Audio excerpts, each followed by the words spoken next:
I started writing this poem 700 years ago. That's what I like to say. And then and then I translated it into English, and I don't know how faithful these translations are, but some spirit comes through. And then a lot of verbiage was cut out, to make these into songs. So the first one is, these are both by Rumi. And this first one is a vision of a heaven where everything is music. Okay?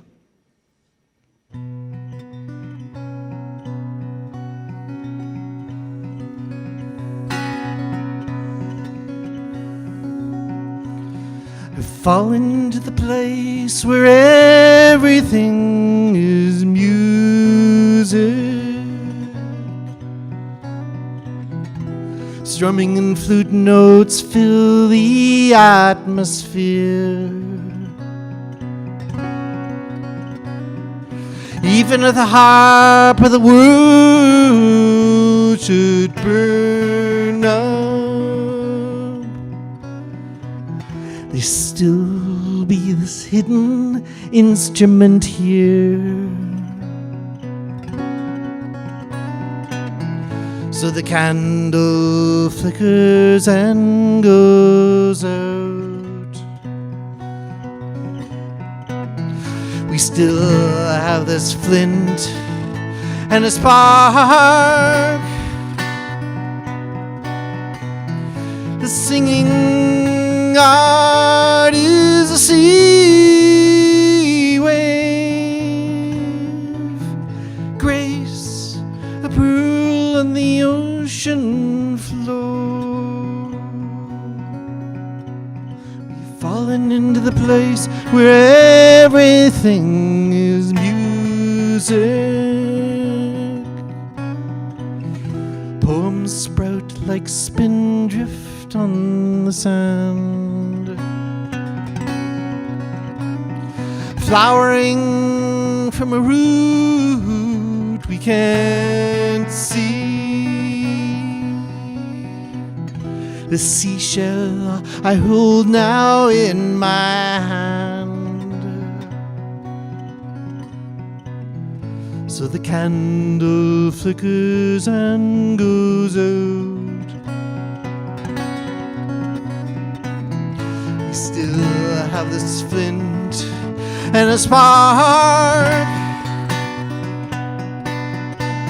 The singing art is a sea wave. Grace, a pearl in the ocean floor.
We've fallen into the place where everything is music.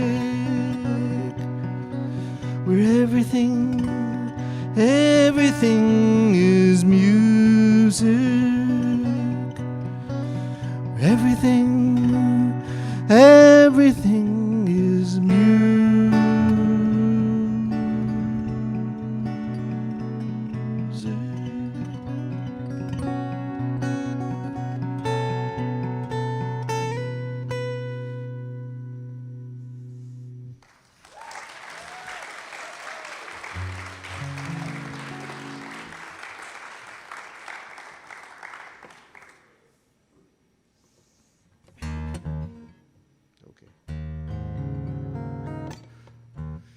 next poem is it's a remarkable poem. Both these were translated by Colin Barks. The first one I had to edit quite a lot to turn it into that song, but this one's actually not edited all that much. And it's, I think, appropriate because it is so ecumenical and it has such a vision. It's amazing that it comes from the 13th century, but Rumi came from, well, he was born in what would be now Afghanistan, or maybe Turkmenistan, they're not totally sure. But he spoke and wrote in Persian mostly. And that was at the bridge of the world, so he appreciated what Zen was and what Buddhism was, what Hinduism, Islam, and he was a kind of a syncretist. He was the founder of the Whirling Dervishes. And I just happen to love the poetry. I don't actually do the Whirling Dervish thing yet. And it might affect my musicianship if it did, so if I did. So anyway, this one is called Only Breath. I might just adjust this a bit. It's a little low. Okay, there. Yeah, I could step back too, yeah.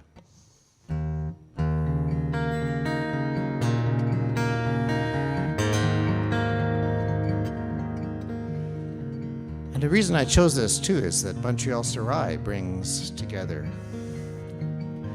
all the distances into the center.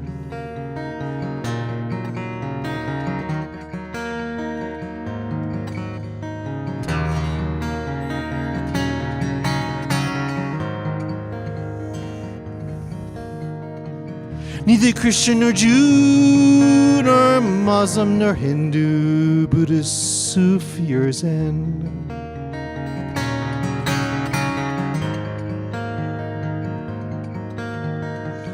Not any religion or cultural system.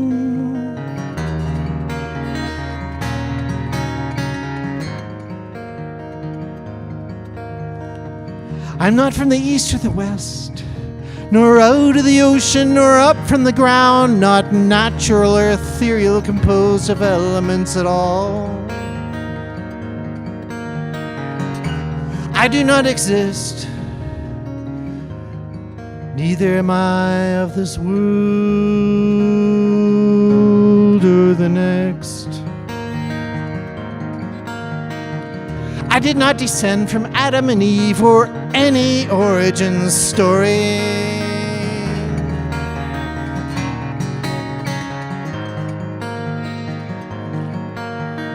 My place is a placeless, a trace of the traceless, neither body nor soul.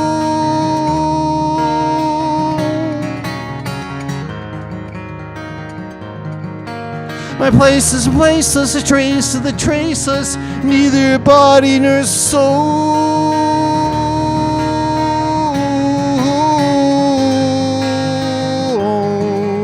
I belong to the beloved, have seen the two worlds as one, and that one called to and oh,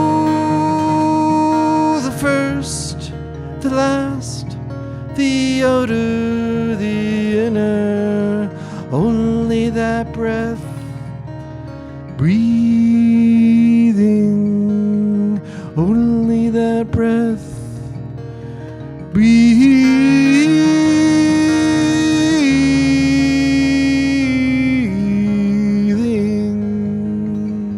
human being.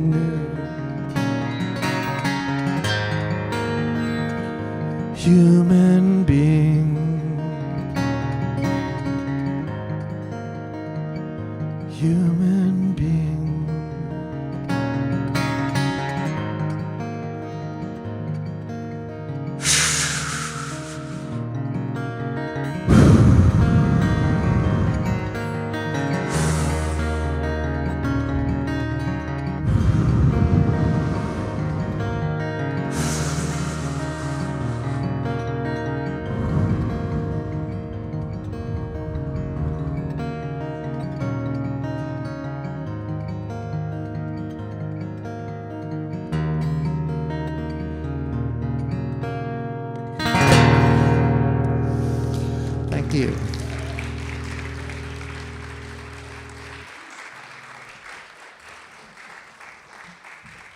I'm going to read a few new poems this evening for you. Formed and Waiting. Dark skies offer favorable omens. Earth grows moist to green as luck hopes to live.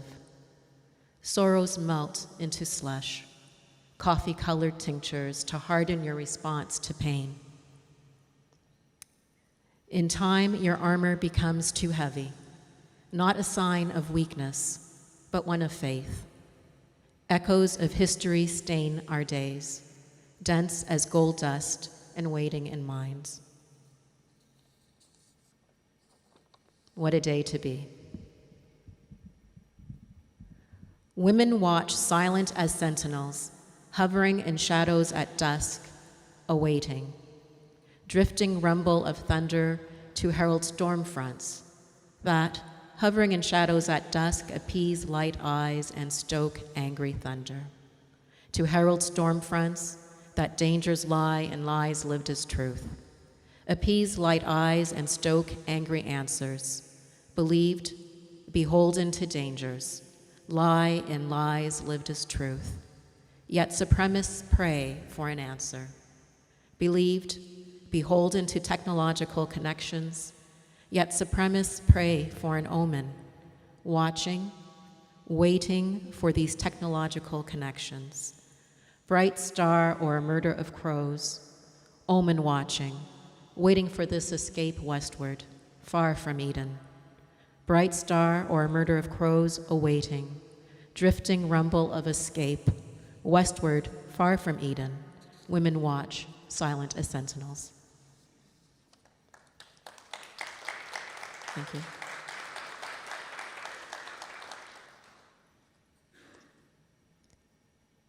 I have to say, these poems are kind of depressing. I'm not usually that depressing, but I think it's just the political climate, so it's coming out. Placards and clinics. My life should matter. Strangers wave placards, call me murderer, but offer no help. Strangers wave placards of Bible verses, but offer no help. My tears rouse their cries of Bible verses. They sing unabashed. My tears rouse their cries stifle doubt. They sing unabashed, call me murderer. Their cries stifle doubt. My life should matter. A note to our children and politicians. Mind your manners, talk to strangers, taste their fears, sip their dreams. Love easily.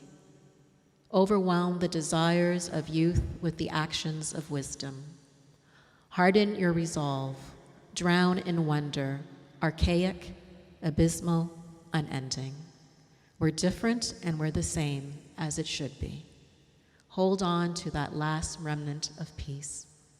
Long to be reacquainted with what was once under the aegis of faith. You are profound. Smile in the shadow of the valley, for this too shall pass. Remain unthwarted, desired, you. Let go, treasure your delusion. Whomever you are, wherever you are, it's all right.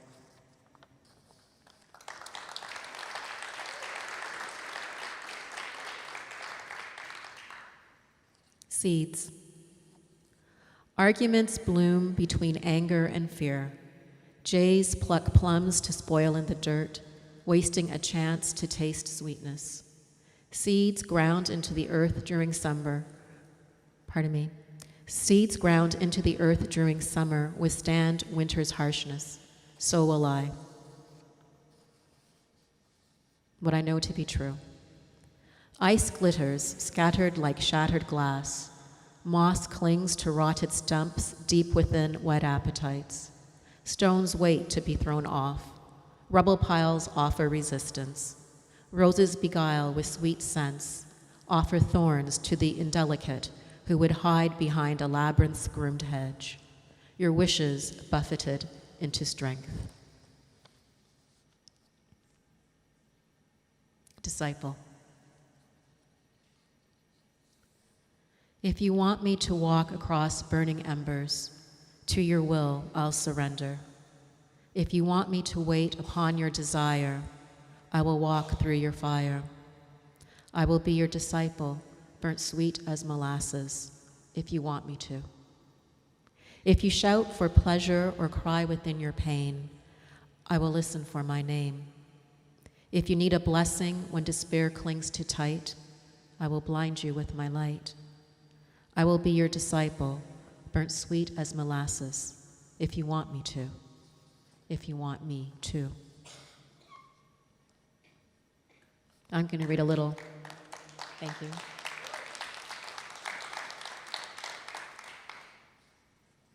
Stardust and Moonlight, a love poem. Beaches built of melted sun, iridescent air, lavender thoughts sprinkle yearnings on sun-whipped skin. Oceans shout to the shore, I will sing to you of love. A wave recedes with a kiss. Thank you.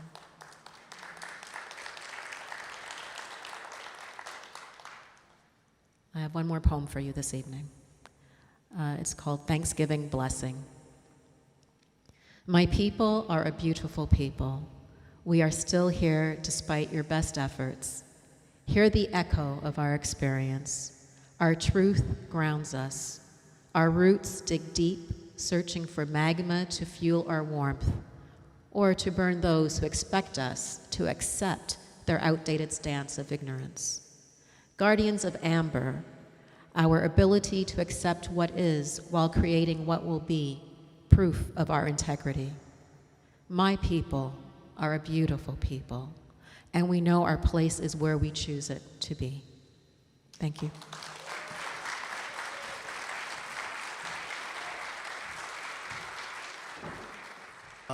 It's great to be here, as everybody says, to honor Montréal Serai. So, vive Montréal Serai. And also, as a settler, to be in solidarity with Indigenous people, with First Nations. That is always something we have to bear with us when we speak. My poem is Pensions. I was told to look in this direction. It has 12 parts, some of them only 4 lines, others more. 1, the ant and the grasshopper. The times I knock on door for the socialists, I always go with the same veteran door knocker. His father worked for a company for 40 years that refused, in reasonable terms, to pay his pension. Reasonably soon, my friend's dad was dead. We knock. A bald man opens the door, shouts, "Why should I vote for a left-wing party?" My friend asks if he knows the story of the ant and the grasshopper. Each ant puts something aside for a rainy day. The grasshoppers grumble about ungrateful insects, but put in a matching amount eventually. Then a really smooth hopper says, "We don't need no regulation. Markets regulate themselves." They teach the ants to sing the same song. Soon, the grasshoppers have spent the ants' pensions under the famous deficit pension benefit plan. The ants who worked enslaved, their hopes are crushed along with their savings. Someday, my friend says, a few ugly grasshoppers will get their due. A few of them will go to jail. Boom! The bald man slams the door. The ant and the grasshopper doesn't work anymore. Tell Aesop, tell La Fontaine, scream it in their ear. We need better, more able fables.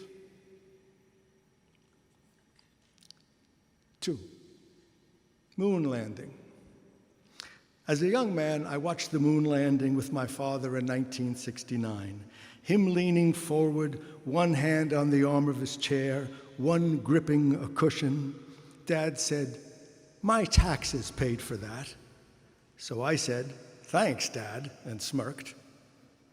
"How do you think it got paid for?" he asked, slowly hoisting himself out of his comfy spot. "Not by you," I said. "No, not by me alone, but that's what all our taxes are for. Hospitals where we all get born, education, defense, science. You used to be a smart guy," he said. "I'm getting older," I replied. "You lose intelligence as you age." And then I split to see a friend about a girl gallivanting through the summer air, humming a doo-wop tune. Oh, oh, oh, ooh. Now those years are spent. I look up at the full moon and think back to that day and talk with him in his absence. I wish I'd got to know you better. Return to see Armstrong's Walk with you. 3, door knocking. A young man opens his door, calls pensions great liberal pie in the sky. My vet replies, "In Rome, the empire paid surviving soldiers an income for the rest of their lives. Pensions were paid after the American Revolution, the Civil War, and every conflict thereafter. Canada started pensions during the Second War. Son, these are plans to avoid personal and financial disaster. The art of planning isn't hard to master. But we got screwed in 2006 by the Pension Protections Act." The young man frowns, says, "Don't explain. Tout ce qui est dégueulasse porte un joli nom." 4, street scenes. A skinny codger, older than us, bent like an isosceles, runs to catch the 80 bus. A gray-haired fellow with a pink face, tears streaming down his ears, down his cheeks, from the cold perhaps. A thin little lady with a styrofoam cup asks if I can spare some change as she hasn't breakfasted yet today.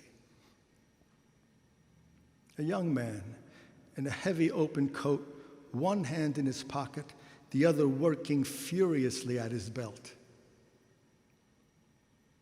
An old woman with an accordion, dark eye sockets, lack of teeth, playing a polka, soup can around her neck. 5, Dad's landing.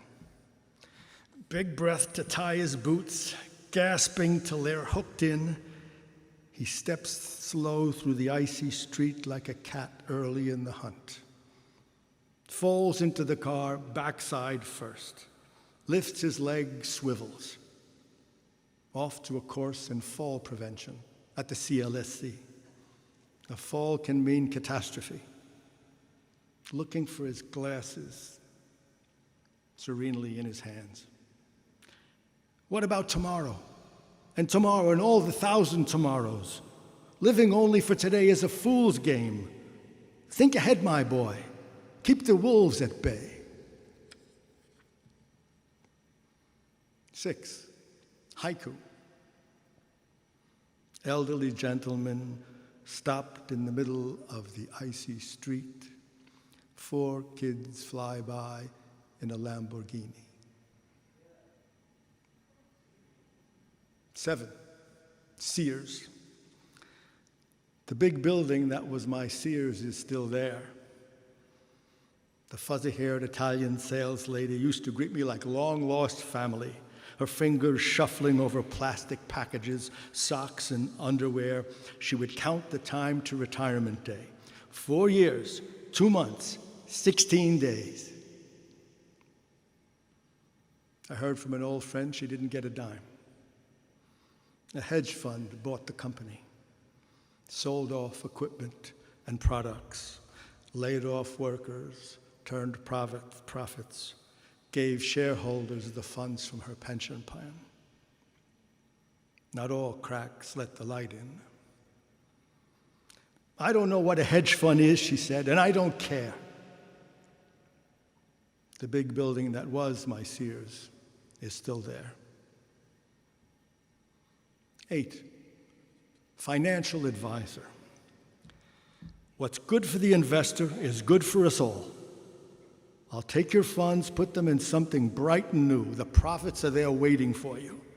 I'm expected at a big affair in LA. You'll make a killing. Gotta go.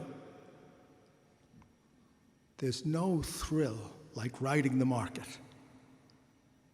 You'll find the money if you want to do it. Of that you can be sure. 9.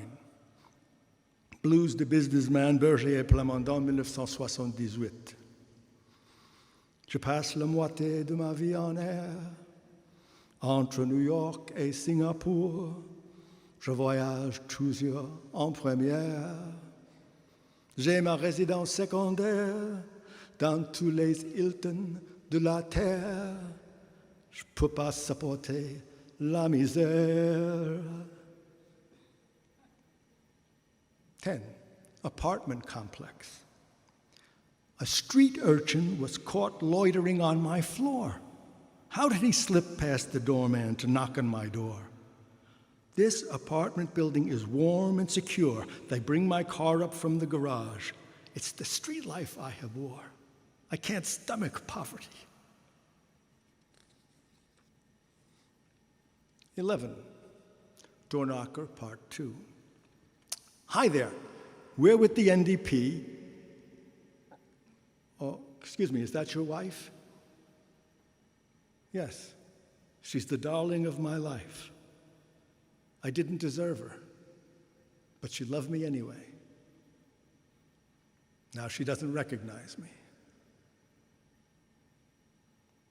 This is not what I want to talk about. Who gives a shit about the color of the casket? The kids want me to, so I guess I'll choose it. I'm not afraid. Are you kidding me? I look forward to it. Can't be worse than this, can it? 12, on the stoop. The door knocker and I have had enough. Now I'm a vet too.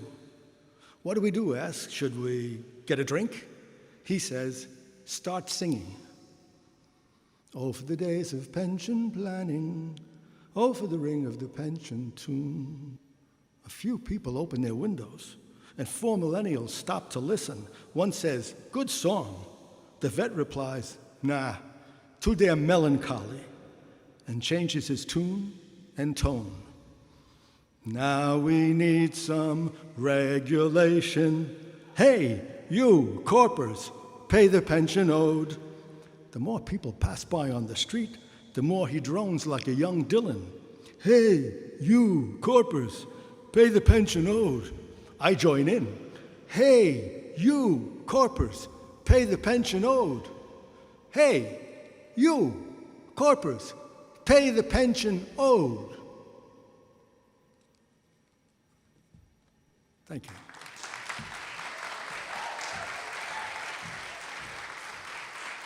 I'm going to do things a little differently.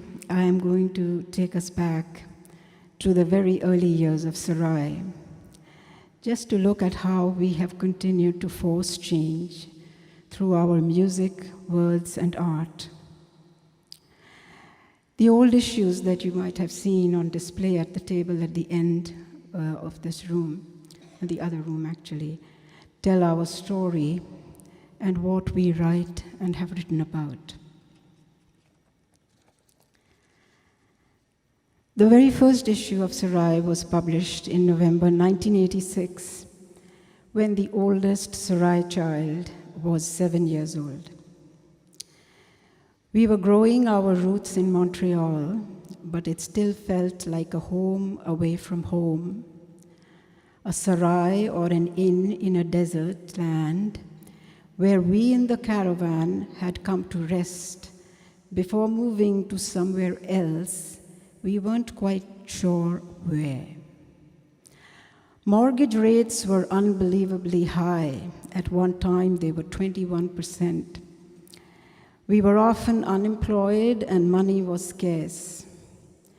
The 1984 carnage in India following the killing of the then Prime Minister Indira Gandhi was etched on our conscience, as was the memory of Union Carbide's gas leaks, industrial, environmental, and human disaster. Rahul Verma ran his second marathon of 42 kilometers in support of the children of Bhopal. In Montreal, Tony Griffin, a 19-year-old black youth, was shot dead by Alain Gosset. Francis Ojo, a South Shore black businessman, was abused and beaten by Station 33 cops. Mr. Velasquez, a man of Chilean origin who taught race relations to Montreal police, was himself beaten and arrested for intervening during another incident.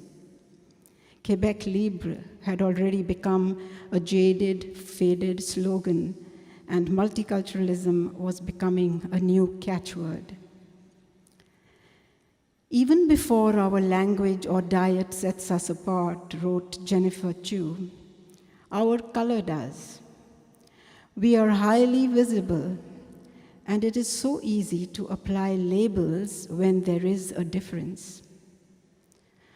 Dolores Chu, quoting Sam Newhoff at a public symposium on health in the Third World, wrote, "Scientists in the West have ignored the real survival issues of today and that there is need for a new partnership between individuals interested in the scientific and social aspects of liberation."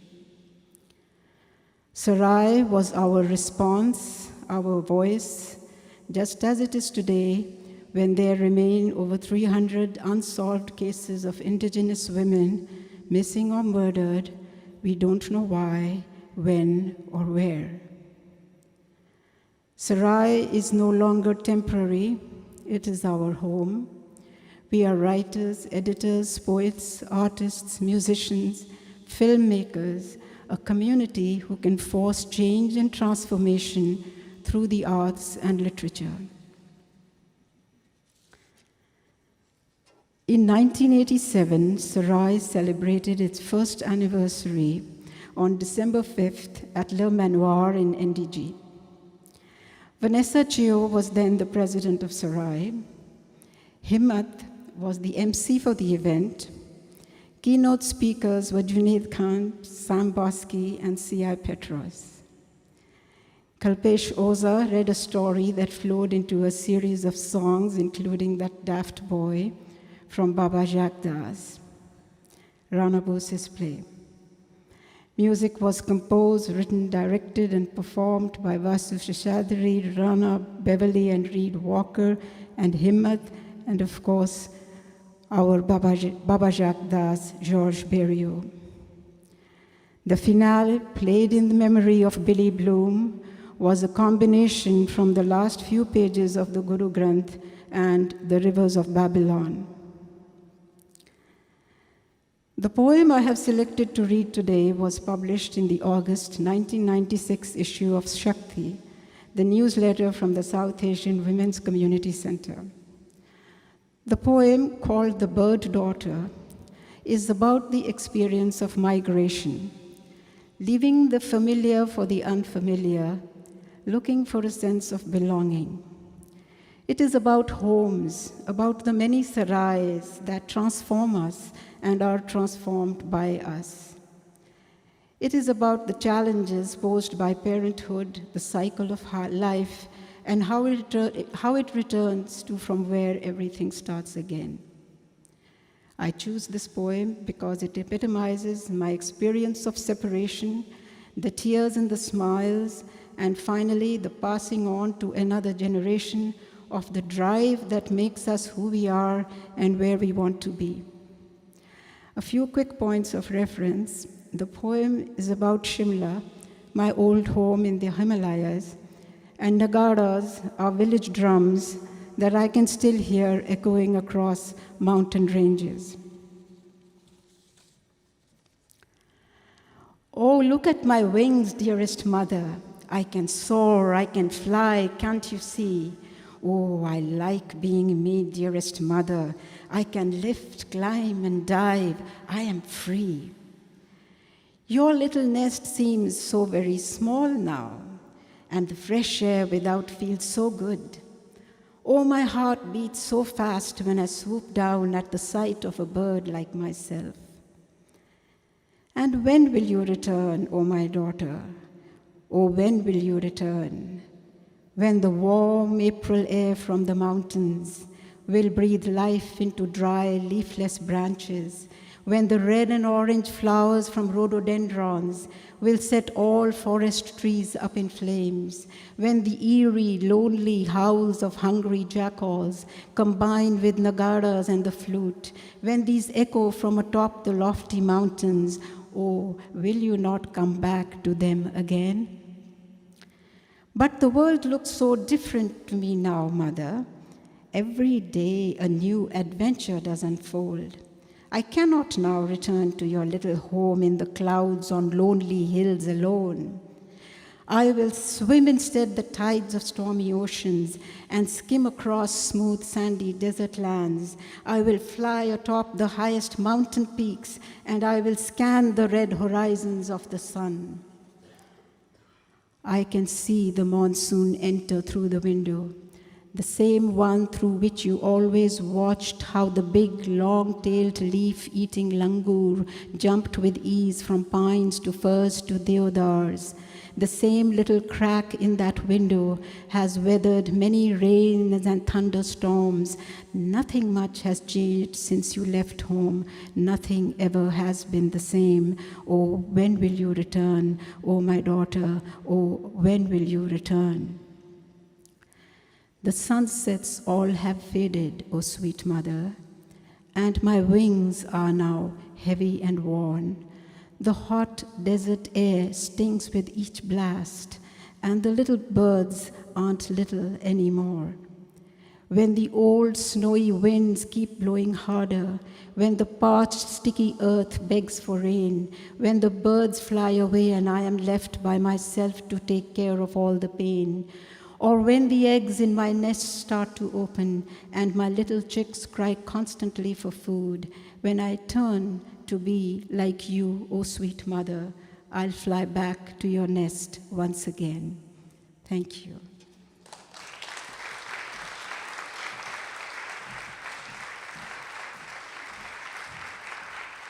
I'm going to be presenting a couple of things tonight. The first thing is a work in progress. I'm working on a large performance that will be presented during the course of next year. It's to be entitled Panj, which means five in Punjabi. It'll be an interdisciplinary performance with live music, spoken word, text, and also I'm going to use archival images and sound recordings from our family history. Ultimately, what I want to do is explore the connection between water and stillness. And the piece I'm going to present tonight is sort of looking at unlocking body memories that we perceive through our five senses and how that enables the power to process suffering, loss, and trauma, and things like that. It's called A Walk on the Beach. So the first part of it is spoken, and then the second part is a musical piece. So hopefully I can get all the pieces to work.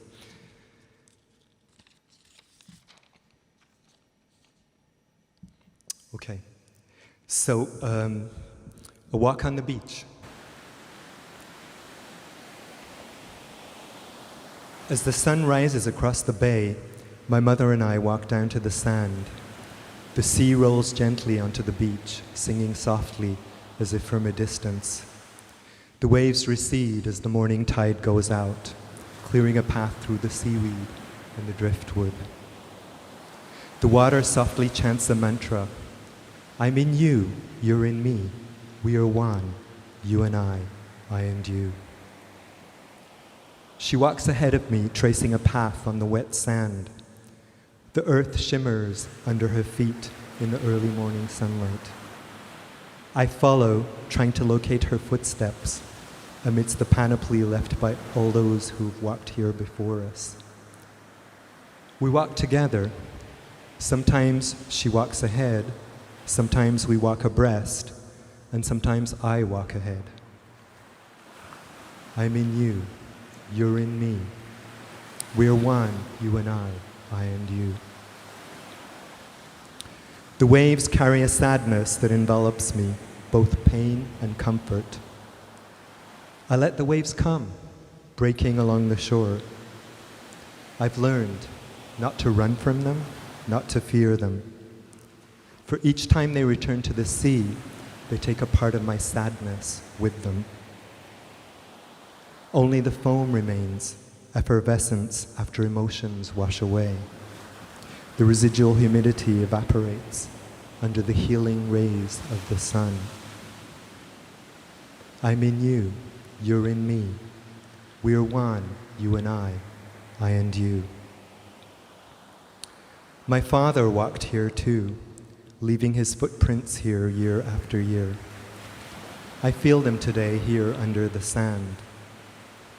The water whispers his pain to me as it washes mine away, mixing my pain with his and that of all of those who've suffered, like him, like her, like me. He's here always with me. Like my mother, at times he walks ahead, and at others he follows. Wherever each of us walks, our paths always come back to each other, just like the waves return to the sea. I'm in you, you're in me. We are one, you and I and you. I feel sadness and joy arise together. The sun too embarks on its path up into the sky. My sensitivity, a gift, a curse, hand in hand. My artist soul stirs in my body, soothing me with music, bittersweet. The tearing, the rending, it was a figment of my mind. I find my stillness again under the morning sun, here in my body. Here before the waves, I let everything come. All is one is all. I am in you, you're in me, the sea beseeches me. We are one, you and I and you.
Thank you very much.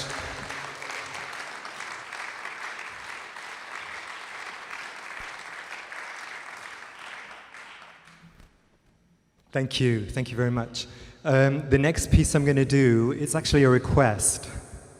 And it's kind of going back to the origin of a lot of things that have inspired Serai and probably many other things, going back to a lot of poetry and songs that were written in the 60s and 70s. So Ron asked me to do this song. So it's actually one of my favorite songs too. So I hope I do it justice.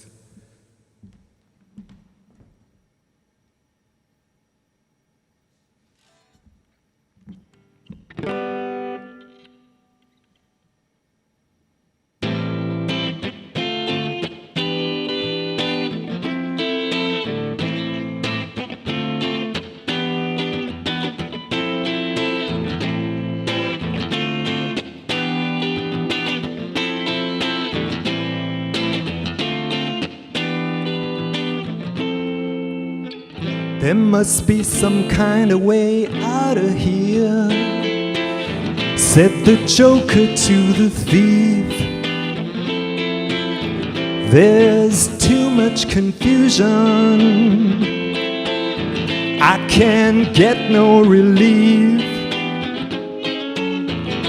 Businessmen, they drink my wine, plowman, dig my earth. None of them is of the mind, nobody up to his word. Hey, hey.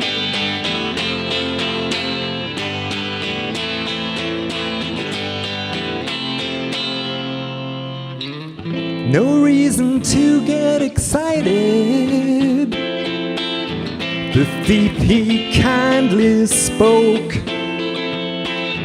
There are many here among us who think that life is but a joke.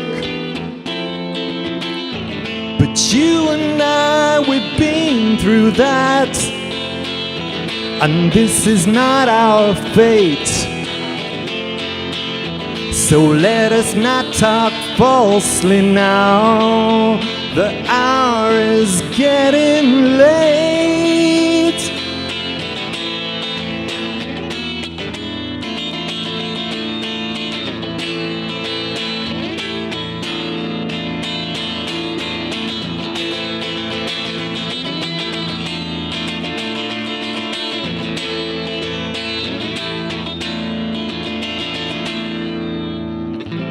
All along the watchtower, princes kept a view,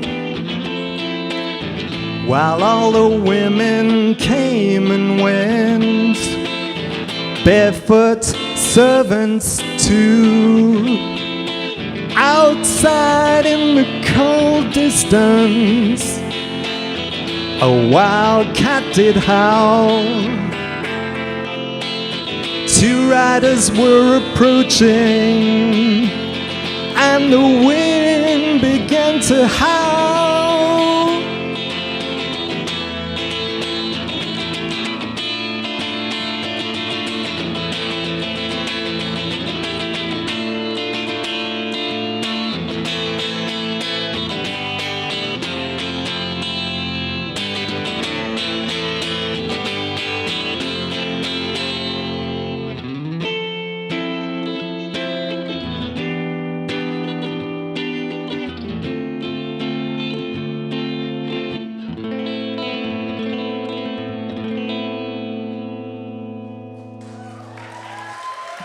Thank you. Thank you very much. Thank you all for coming. On est tellement fiers de pouvoir partager ça avec vous. C'est très touchant pour nous. Il y a quelques membres actuels de l'équipe actuelle qui ne peuvent pas être parmi nous ce soir. Susan Dabrowski, Samantha Lee Quinn, and Claudia Itzkovich, who is in Mexico City.